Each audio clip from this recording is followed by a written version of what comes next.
Le titre de mon message ce matin, je l'ai intitulé « Il te donnera la pluie en son temps ». Il te donnera la pluie en son temps. Cela fait référence bien, à la précédente prédication sur les fondements de la vision connexion.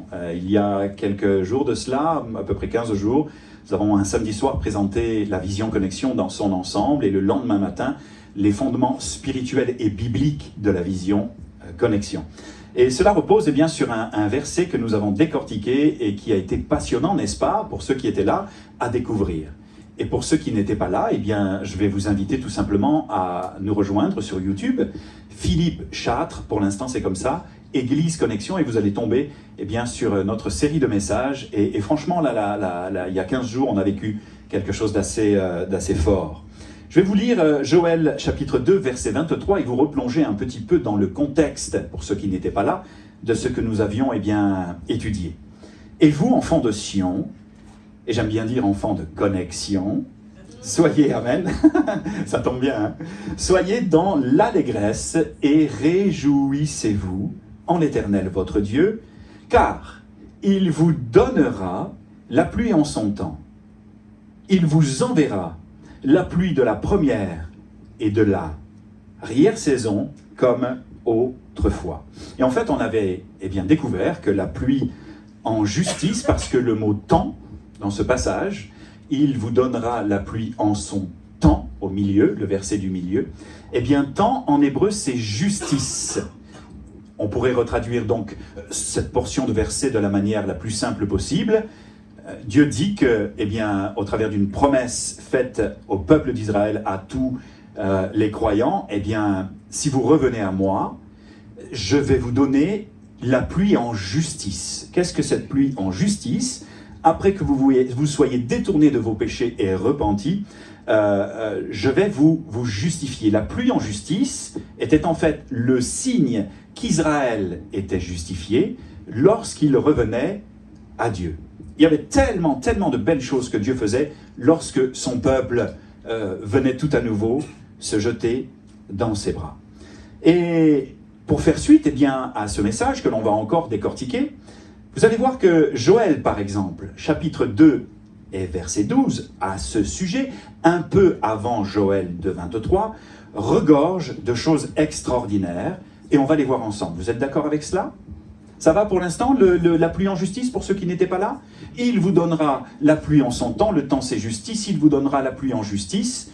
La pluie en justice, c'est le signe qu'Israël était justifié. Ça va jusqu'à maintenant? Si vous ne comprenez pas tout, ce n'est pas grave, parce qu'au fur et à mesure, je vais tout vous expliquer. Mais pour l'instant, je veux savoir si tout est OK pour vous. Ça va? Super. Alors que nous dit justement Joël chapitre 2, verset 12? Juste un peu avant Joël 2, 23. « Mais maintenant encore, dit l'Éternel, revenez à moi de tout votre cœur, avec des jeûnes, avec des pleurs et des lamentations. Déchirez vos cœurs et non vos vêtements, et revenez à l'Éternel votre Dieu, car il est compatissant et miséricordieux, lent à la colère et riche en bonté. » Et là, vous allez voir que ça va devenir de plus en plus savoureux. L'expression « déchirez vos cœurs et non vos vêtements » est très forte. En hébreu, « déchirez vos cœurs » nous ramène à faire ouvrir, sous-entendu, le ciel. Alors qu'est-ce que cela signifie lorsque quelqu'un, un peuple, des croyants dans l'Église, déchire littéralement leur cœur? Qu'est-ce que cela signifie? Que lorsque je viens, ou lorsque je reviens à Dieu, avec un cœur contrit, avec un cri qui jaillit jusqu'à son trône, avec un cœur repentant, lorsque je crie à lui de toutes mes forces, de tout mon cœur, la Bible le dit d'ailleurs, lorsqu'un malheureux crie, l'Éternel l'entend et il le délivre de toutes ses détresses. Lorsque je viens ou que je reviens à lui avec repentance, alors il se passe inéluctablement et inévitablement quelque chose de merveilleux. Les cieux s'ouvrent littéralement. Et c'est alors que la pluie d'en haut vient me rafraîchir et la grâce de Dieu me justifier. Waouh! Et c'est alors que la grâce de Dieu vient me justifier et la pluie d'en haut me rafraîchir. Alors, je voudrais que vous disiez à la personne qui est juste à côté de vous, ferme ton parapluie. Non, pas ton caquet. Mais non! Ferme ton parapluie. Attendez, c'est pas juste tout. Et vous allez comprendre l'histoire des parapluies. Ferme ton parapluie et ouvre-lui ton cœur. Tu as besoin qu'il pleuve sur ta vie. Allez-y. Ferme ton parapluie et ouvre-lui ton cœur. Tu as besoin qu'il pleuve sur ta vie. Amen. Alors, pourquoi ferme ton parapluie? Eh bien, ferme ton parapluie fait écho à un post sur Facebook que j'ai vu et qui m'a interpellé et qui m'a touché, celui de Nicolas Blogdei di Volpi. Ça vous dit quelque chose? Pas grave. Quelqu'un de pertinent, quelqu'un, oh waouh, là quand vous le lisez, oh, ok, c'est juste waouh, il est très direct et ça fait bien du bien parfois. Et en fait, dans son post, il disait ceci, quelqu'un lui écrivait en fait, au sujet de ce qui se passe actuellement aux États-Unis, à Osbury. En ce moment, il y a un vent de Dieu, un réveil de repentance, quelque chose qui se passe dans le campus d'Osbury. C'est une grande université là-bas au Kentucky. Et le Kentucky, c'est pas juste le pays de Mac Poulet, là, comment c'est comme KFC, hein. C'est le pays aussi, c'est la ville de la visitation, l'état de la visitation de Dieu, hein, le Kentucky. Et en ce moment, il est en train de se passer vraiment des choses merveilleuses. Un vent de repentance avec beaucoup de jeunes qui sont touchés, des guérisons, des conversions, des choses merveilleuses qui se passent. Et en fait, il écrit ceci sur son post. Un prédicateur m'appelle.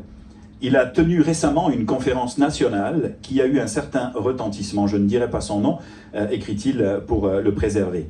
Et il me dit, en parlant d'Osbury, c'est grâce à toi que j'ai eu l'info. C'est le prédicateur qui remercie donc Blogdei. Je te remercie. Je travaillais en écoutant les chants d'Osbury et je me suis mis à pleurer. 3 petits points. Et voici ce qu'il dit et ce qu'il annonce. Et nous le prions et nous l'espérons. Le Saint-Esprit va descendre comme une douche sur Paris, un mouvement véritable de repentance. Laissons-nous faire et fermons nos parapluies. J'ai trouvé cela excellent. Laissons-nous faire par le Saint-Esprit, laissons pleuvoir sur nos vies et fermons nos parapluies. Le parapluie, sous-entendu dans ce contexte, dans ce que le gars écrit, eh bien de nos préjugés. Et puis, ça m'a donné eh bien une idée. Lorsque j'ai vu l'image du parapluie, c'est une très très belle image que j'ai pas là malheureusement, mais très belle image avec un parapluie au milieu d'une rue et la tour Eiffel au fond, c'est juste beau. Ça m'a inspiré. Voici eh bien, ce que le symbole du parapluie veut dire pour nous ce matin.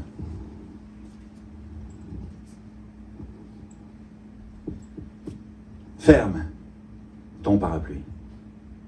Le parapluie de la peur et de la crainte de Dieu. N'aie pas peur. Laisse-le t'inonder ce matin. De sa présence, laisse-le faire pleuvoir sur ta vie la pluie de sa paix et de son amour. Ferme le parapluie de la peur et de la crainte ce matin. Demande-lui de t'aider. Toi qui as peut-être des difficultés en cela, demande-lui de t'aider à fermer le parapluie de la honte et des blessures qui infectent ton cœur depuis tellement d'années. Demande-lui de t'aider à lui faire totalement confiance. Ferme ce matin le parapluie du doute pour que des fleuves d'eau vive viennent t'abreuver de sa consolation. Je m'attendais, avec cette illustration incroyable, à des « Ouh! Amen !» Oh. Ferme le parapluie qui, lui, eh bien, te ferme le ciel et t'empêche d'être béni. Ferme le parapluie du mécontentement, de la plainte, de la râlerie quotidienne, de la médisance et de la critique chronique. parce que le ciel est fermé sur ta vie à cause de cela. Mais ouvre-lui ton cœur, afin qu'il te transforme et qu'il change ta vie. Ferme-le, ce parapluie. Ah, j'espère que ce sont des amens naturels. Hein? Alléluia. Encore un parapluie. Ferme le parapluie de la rancune, toi qui as été blessé et qui as du mal à pardonner. Ferme le parapluie du ressentiment. Accepte la pluie de son pardon, la pluie de sa restauration. Ouvre-lui ton cœur, afin qu'il envoie sur toi une pluie qui va t'aider tout à nouveau à pardonner.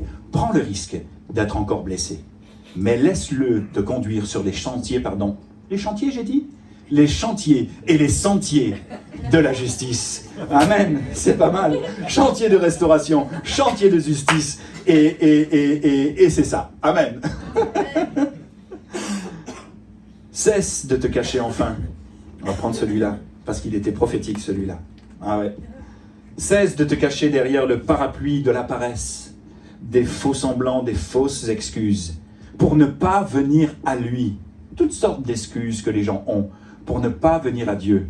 Ils se cachent sous le parapluie de toutes les excuses possibles pour ne pas connecter avec son esprit. Confesse-lui tes fautes ce matin. Pleure peut-être, pleure, je te le souhaite. Pleure devant ta misère, ce sera salvateur, c'est une marque d'humilité et qui en retour sera synonyme de salut pour ta vie. Pleure et déchire ton cœur pour que le ciel puisse s'ouvrir et qu'il fasse venir sur toi des temps de rafraîchissement et de pardon. Et si ce parapluie-là, tu le fermais dans ta vie, ça serait extraordinaire. Tu verrais Dieu agir de la manière la plus improbable et la plus merveilleuse qui soit.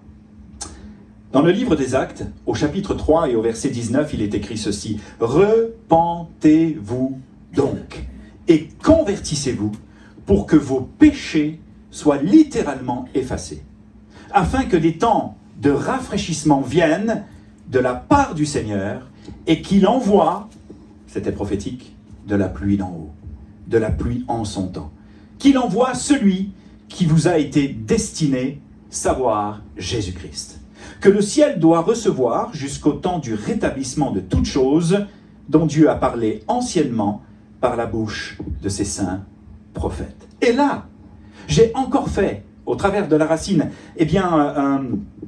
grec cette fois-ci, puisque nous sommes dans les Actes. Quand c'est dans l'Ancien Testament, c'est la racine hébraïque, et quand c'est dans le Nouveau Testament, c'est la racine grecque, pour les personnes qui nous rejoignent pour là ou les premières fois. Et j'ai fait une découverte encore passionnante. Et je vais vous amener dans cette passion. Et j'aimerais tellement vous communiquer cette passion des Écritures, que vous aimiez lire votre Bible et que vous aimiez creuser les trésors qui parfois ne sont pas visibles à l'œil nu, mais qui au fur et à mesure deviennent esprit et vie tellement évidents et une source de bénédiction pour chacun. Écoutez bien, c'est juste incroyable. Le mot rafraîchissement.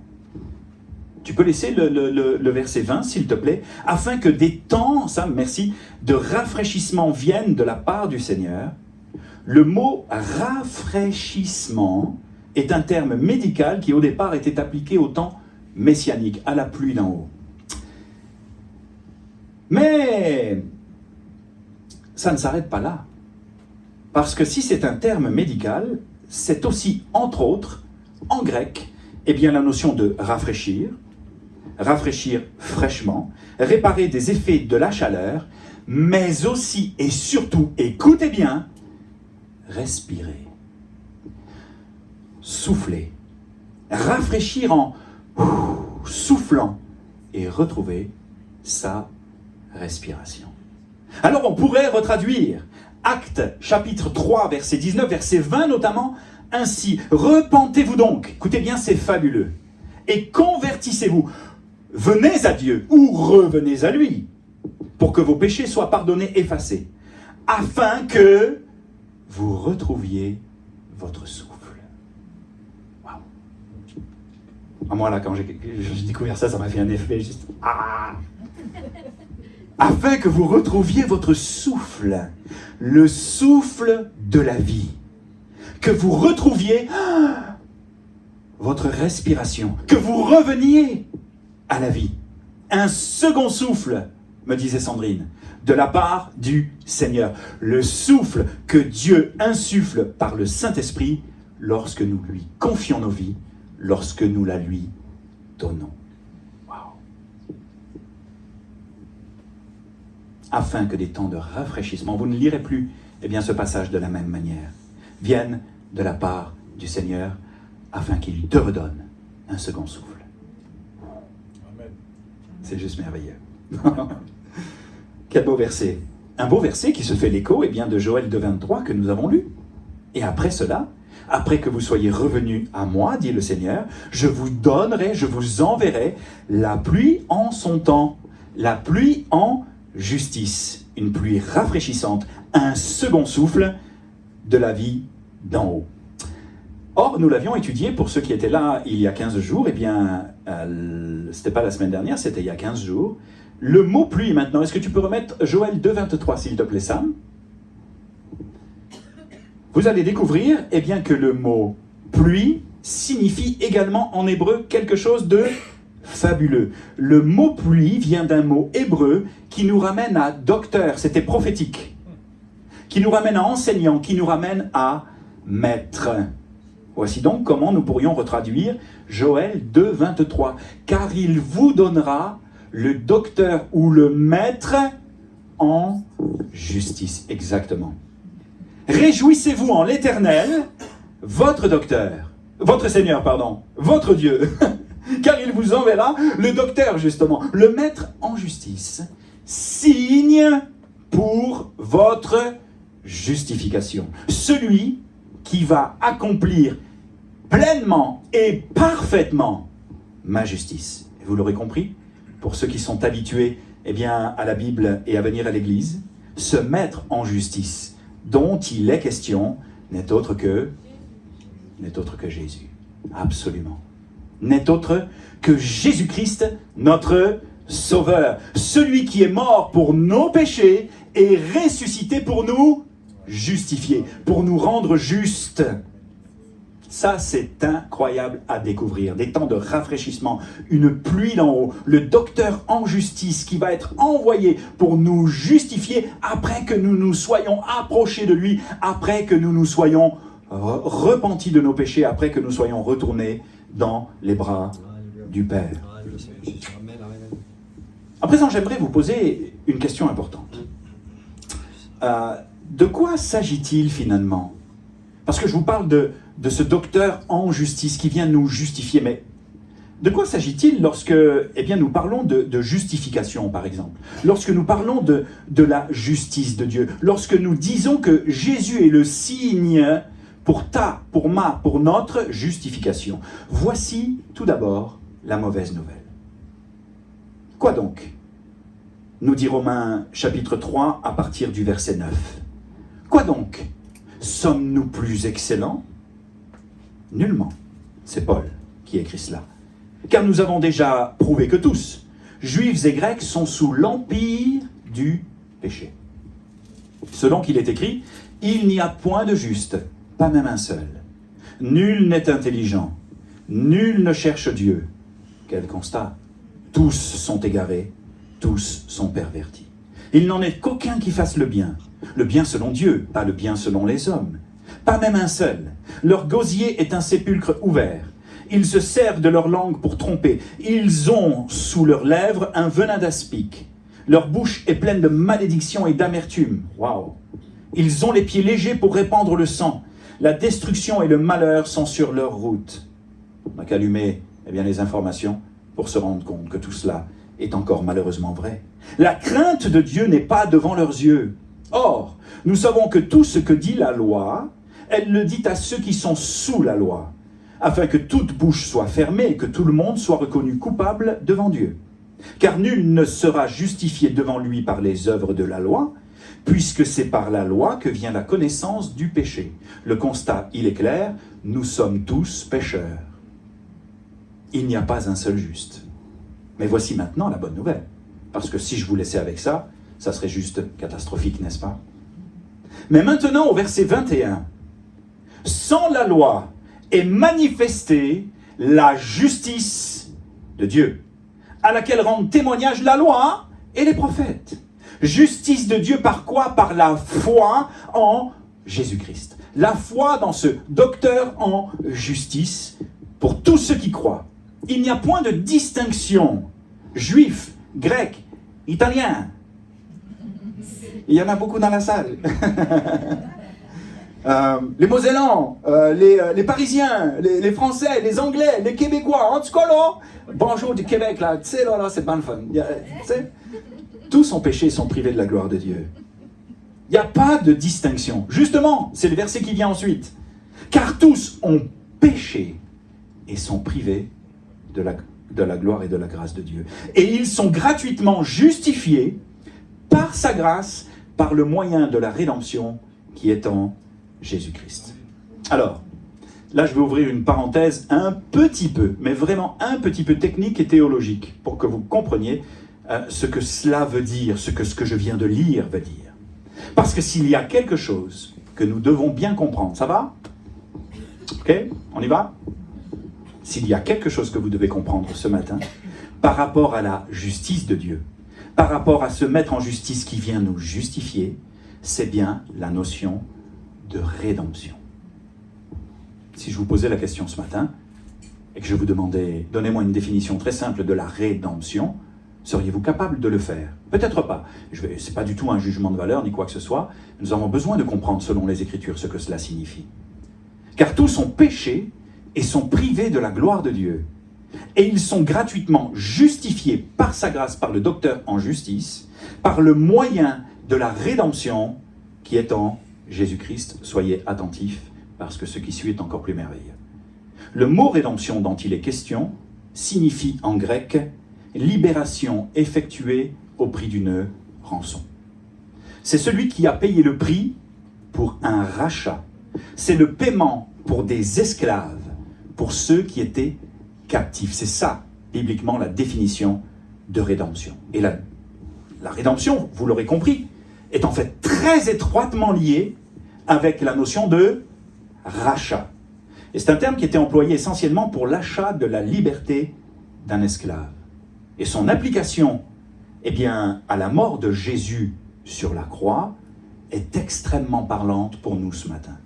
Si nous avons, ou si nous sommes rachetés, si nous avons été rachetés, cela signifie que notre condition antérieure était celle d'un esclave.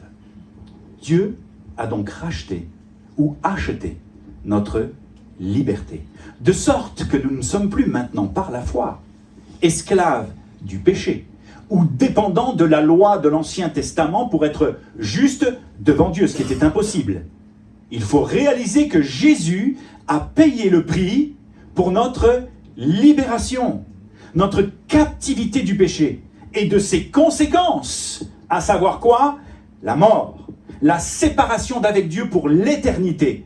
Pourquoi? Parce que la Bible nous dit que le salaire du péché, le résultat du péché, les conséquences du péché, tous ont péché et sont privés de la gloire de Dieu. Les conséquences du péché, c'est la mort. Mais le don gratuit de Dieu, c'est la vie éternelle en Jésus-Christ. Jésus est mort pour nos péchés en échange de nos vies. Il nous rachète, non pas à n'importe quel prix, mais au prix précieux de son sang. Et ce qui est encore plus extraordinaire, c'est que non seulement il paye le prix pour ta vie, afin que tu sois racheté, afin que tu sois sauvé par la foi, il paye le prix. Il meurt pour tes péchés en prenant ta place, il les expie, il les enfouit dans la mort, et par la puissance de Dieu, il revient à la vie et il ressuscite pour te rendre juste. Toi qui es décidé peut-être à croire depuis quelques années, toi qui le suis, et toi qui peut-être vas mettre ta foi en lui ce matin. Alléluia.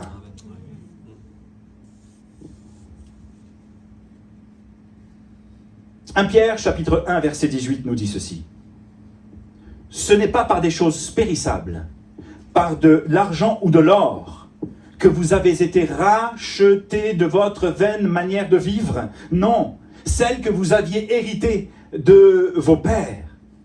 Non, c'est pas au prix de l'or et de l'argent, mais c'est au prix du sang précieux de Jésus, comme d'un agneau sans défaut et sans tache. En somme, et en fait, et je vais terminer cette partie entre guillemets théologique et un peu technique, nos péchés ne pouvaient rester impunis devant la sainteté de Dieu.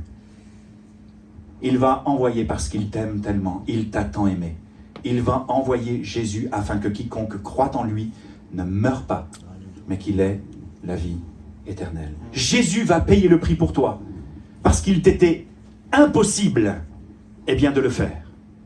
Ni par les bonnes œuvres, ni par ton propre sang, ni par la loi, ni par quoi que ce soit d'autre que la foi. Il paye le prix pour toi, il te rachète par son sang, il te libère de ta captivité, de notre captivité, et accomplit ainsi la justice de Dieu à laquelle il te rend maintenant participant par la foi. Ça va? Vous saisissez? C'est extraordinaire. Romains chapitre 1, verset 17 nous dit ceci. Parce qu'en lui est révélé, dans ce docteur en justice, en Christ, est révélée la justice de Dieu par la foi et pour la foi. Selon qu'il est écrit, le juste vivra par ses mérites. Amen. Pardon? Le juste vivra par ses activités abondantes pour plaire à Dieu. Mais non, heureusement que vous avez réagi. Waouh, je suis trop content. Le juste vivra par la foi. Amen. Le juste vivra par la foi. Celui qui a été justifié le sera et le vivra par la foi. Romains 14, chapitre 14, verset 17, de rajouter « Le règne de Dieu ou le royaume de Dieu, c'est la justice, la paix et la joie par le Saint-Esprit. » La justice dans le sens où à présent, nous sommes justifiés pour ceux qui ont cru. Et nous sommes passés du statut de coupable, de condamné, à celui de justifié et d'acquitté. Plus blanc que neige. Dieu nous voit et te voit, toi qui crois en Jésus, toi qui as mis ta foi en lui, il te voit justifié, non coupable. Plus de péché, c'est fini. C'est juste incroyable. Waouh!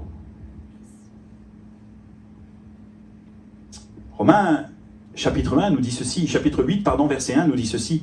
Il n'y a plus de condamnation pour ceux qui sont en Jésus-Christ. Romains chapitre 5, verset 1 nous donne un verset vraiment intéressant quant à la paix. Le royaume de Dieu, c'est la justice, la paix et la joie.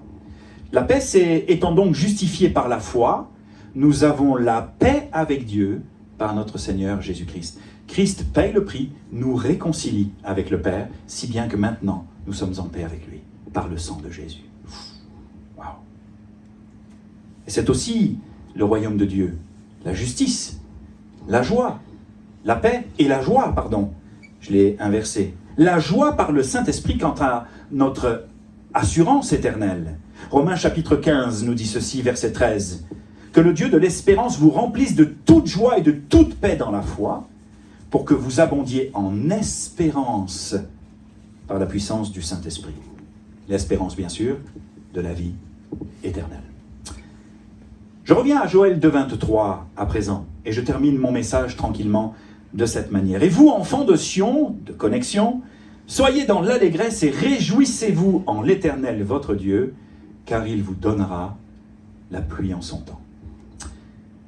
Je me souviens vraiment d'une portion d'un chant que certaines personnes peuvent connaître. Un vêtement blanc, une harpe d'or, un beau palais, une couronne, la la la la la la la la, oui, le Seigneur donne. Et puis, à un moment donné, oui, nous marchons tout joyeux, nous marchons tout joyeux, c'est faux, nous marchons tout joyeux.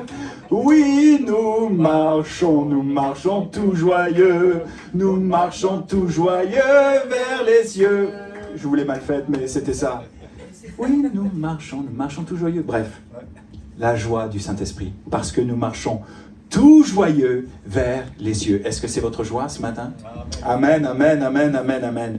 Pourquoi est-ce si important, eh bien pour moi, de vous expliquer ces vérités?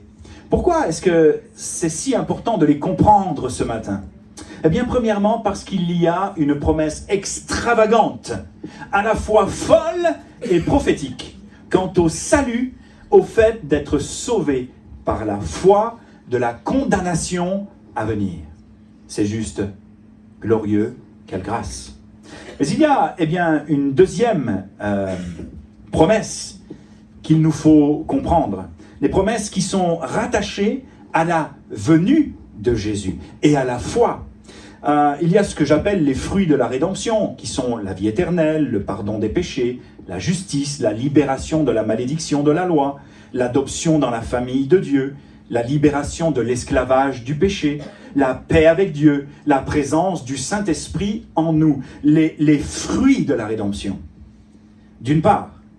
Mais d'autre part, en Joël 2,25, juste après 2,23 et 2,24, jusqu'à 2,27, une promesse de restauration pour toi et une promesse de bénédiction. Je vais appeler Marc pour me soutenir dans la fin de ce message à présent.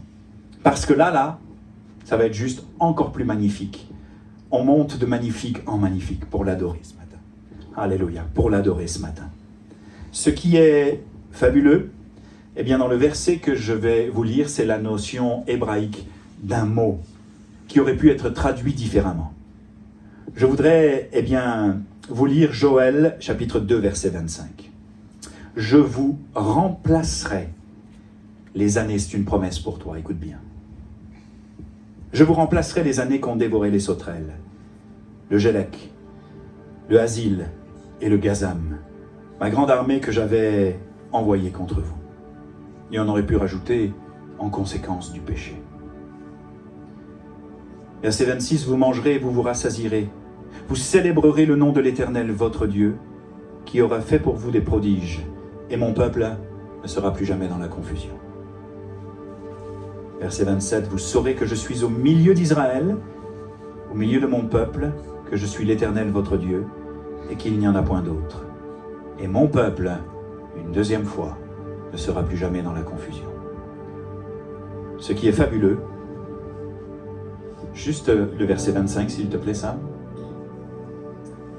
c'est que le mot remplacer, je remplacerai, remplacer, eh bien, vient d'une racine qui signifie shalom. C'est incroyable. Shalom. Et qui signifie en fait bien plus que remplacer. Ce mot shalom ou shalom nous ramène à la paix. Bien plus encore, nous ramène à une alliance que Dieu veut faire avec toi. L'alliance de paix. Le mot shalom, le mot je vous remplacerai, signifie littéralement je vais te placer par la foi en Jésus dans mon alliance de paix. Wow. Voici la synthèse du message ce matin. Et c'est une parole prophétique qui s'est accomplie et qui peut s'accomplir encore pour toi. Je te propose vraiment de te laisser vraiment imbiber, imprégner et toucher. De fermer peut-être le dernier parapluie, celui de ton cœur qui résiste. Tu ne crains rien à lui donner ta vie, tu ne crains rien à le suivre, tu ne crains rien à lui faire confiance. Tu as tout à gagner, jusque dans l'éternité. Ce matin, je te propose de le fermer, ce parapluie, avec foi et avec conviction. Parce qu'il y a une promesse rattachée à tout ce dont je viens te parler. Réjouissez-vous en l'Éternel, votre Dieu, car il vous donnera, après que tu te sois détourné de tes péchés, après que tu sois venu ou revenu à lui, il te donnera des temps de rafraîchissement, un second souffle, te redonnant le souffle de la vie par le Saint-Esprit. Il vous enverra la pluie en son temps, le maître en justice, signe pour ta justification. Jésus, son Fils. Jésus te dit Dieu, mon Fils, le Rédempteur, celui qui a payé le prix pour ton rachat et ta liberté au prix de son sang. Voici encore une parole pour toi ce matin. Si tu acceptes de continuer à marcher par la foi, malgré les obstacles, les difficultés, les temps de sécheresse, les temps de sauterelles qui ont peut-être tout dévoré dans ta vie, si tu acceptes de continuer à t'accrocher à lui, et si toi, ce matin qui ne le connais pas, décides fermement de tout ton cœur, eh bien de te repentir de tes péchés, de te détourner de ta vie sans lui pour te jeter dans ses bras d'amour, voici ce qu'il te promet. Je vais faire une alliance de paix avec toi, que personne ne pourra déchirer, que personne ne pourra voler ni dérober de ta vie, à moins que tu ne t'en détournes. Mais j'aurai encore la capacité, par mon amour, de venir te chercher, parce que je t'aime d'un amour éternel, et que ta vie a du prix à mes yeux. C'est ce que Dieu te dit ce matin. Je vais faire une alliance de paix avec toi. Et littéralement, on peut le reprendre, te remplacer les années que les épreuves et la vie difficile t'ont volées. Je vais te remplacer les années d'angoisse, les années de dépression, les années de maladie, les années de doute, les années de défaite.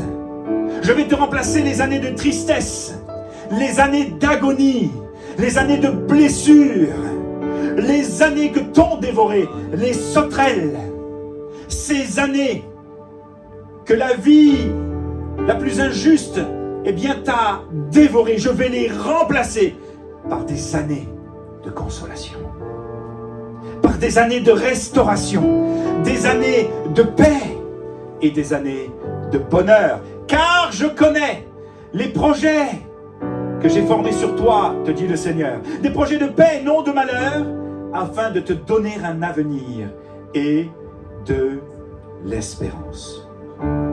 Je ferai venir sur toi une pluie fraîche et abondante. Je pardonnerai tes péchés. Je t'appellerai à me servir. Et je te fais une dernière promesse. Quelle que soit ta vie que moi je ne connais pas, mais que lui connaît, tu ne seras plus dans la confusion. Et là, en hébreu, le mot confusion, c'est le mot honte. De quoi as-tu honte? Quelle a été dans ta vie ce qui t'a tellement blessé qu'aujourd'hui tu marches avec la tête baissée? La tête d'une enfant qui a honte, la tête d'un enfant qui a honte. Mais regarde ce que Jésus fait. Prends ton visage, il te regarde dans tes yeux et murmure au creux de ton oreille, je t'aime, je vais te relever, je vais te bénir, je vais t'encourager, je vais te fortifier et tu ne seras plus jamais dans la honte. Je vais enlever la honte de ta jeunesse, ton opprobre, ta déchirure, tes difficultés, ce qui ne te rend pas fier. Tu vas marcher, c'est une promesse, la tête haute, parce que tu auras placé ta foi en mon nom. Je vais exercer ma justice pour toi. On aura le temps de voir que dans l'Ancien Testament, Dieu exerce sa justice également envers son peuple vis-à-vis des peuples étrangers, pour ne pas qu'ils souillent l'alliance. Dieu exerce sa justice dans ta vie. En cela aussi, c'est qu'il te rend plus que vainqueur, plus que victorieuse, afin que tu puisses marcher, comme je le disais, la tête haute, de victoire en victoire. Est-ce que l'on peut prier ensemble ce matin? Alléluia.